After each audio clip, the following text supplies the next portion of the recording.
Hey, it's Aeon, and today, let's go over my TLDR guide for Balanced Druid in Wrath of the Lich King. Just quick, TLDR means that I'm going to take you from A to B. It's not going to include some random, massive Simhead 5 craft stuff from Discords and stuff. I just want to get you up and started on your class straight away so you can play it at a decent foundation. If you enjoy it and love it, and you want to push that extra level of detail, you can join Discords, etc. and see all the real 5-head math there, okay? So here are your talents. There are some variations in this that I've seen around the place and people slightly changing this up for like intensity, for mana regeneration and stuff like that. But this is a really good baseline for you to work on if you want to change it in the future. Your gems and enchants are on the screen now. Remember, there is something called a nightmare tier, which is 10 to all stats, which is very good if you want to activate your meta gem. But if there are really nice blue slot socket bonuses, you can use purified gems. However, it's completely up to you. For stats and consumables, they are now on the screen. This haste cap basically gets you to a point that you're comfortable casting Wrath in your Eclipse form. However, you can have more haste later on. It's not really an issue, but yeah, the rest of the stats just get better after that haste point, okay? For professions, you have a few options. Engineering and tailoring is considered probably the best due to the fact that engineering gets nitro boots, which is a really nice crit enchant and also fantastic mobility. It also gets hyperspeed accelerators on their gloves, which is a on-use haste whenever you want, so it's like a mini lust.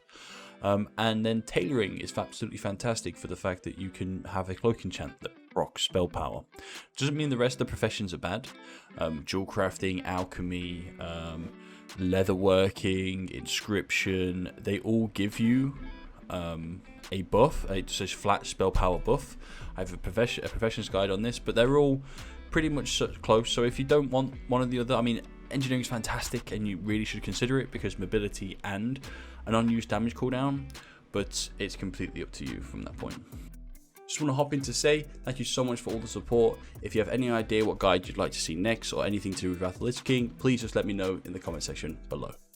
So let's talk rotation. Now on screen I've made a little diagram. It's a very basic diagram, okay? There's a bit more detail in here, but the idea is you keep up Fairy Fire, Moonfire, Insect Swarm, and then you spam Wrath, which will then, once you crit with Wrath, it'll put you into Luna. And then in Luna, you spam Starfire.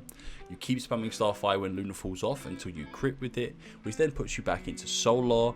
You then Solar all the way until the buff wears off, and then keep pressing Wrath until it crits and you get a Luna proc again, and then you go back into Starfire, and it's just bouncing between the two, okay? So you do one, and then you go into Luna, you spam Starfire for 15 seconds, and then you keep spamming Starfire until you get a Solar proc, then you go back into Solar, do your whole 15 seconds of Solar spamming Wrath, and then keep spamming Wrath until you get a Luna proc, and you just keep going in a circle, right? Nice and easy.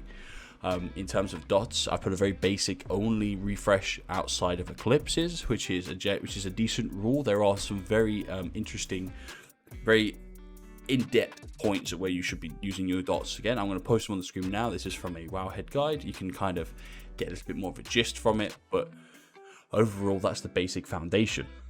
For AoE, it's very simple. Starfall, Hurricane. Starfall has a cooldown, however Hurricane does not. So that's the one big change coming in Wrath of the Lich King, is that your Hurricane is spammable, so no matter what, you always have a cooldown. Apart from that, just try not to pull mobs from everywhere with your Starfall, okay?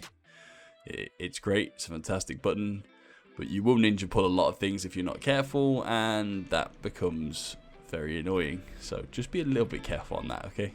So that there pretty much wraps up my Boomkin guide. If you have any more questions, please use the comment section below. Join my Discord or my live streams and ask me there if you want to.